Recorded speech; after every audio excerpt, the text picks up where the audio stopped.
Fatıma radiyallahu anhə. Fatıma radiyallahu anhə ən gözəl nəsə var, onun üçün həmişə misaldır. Həm iffətdə, həm həyada, həm örtülməsində, həm imanda, hər bir şeydə misaldır. Xüsusən müsəlman qadın üçün.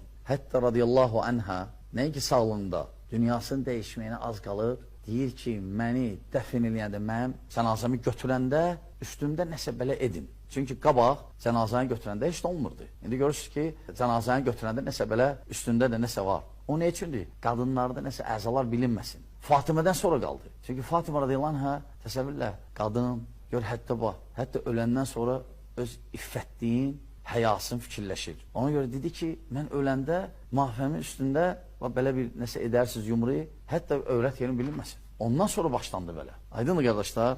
Yəni misaldır Fatimə radiyallahu anhə. Ömər ibn Xattabın qaynanası. Bunu yaddan çıxan heç var.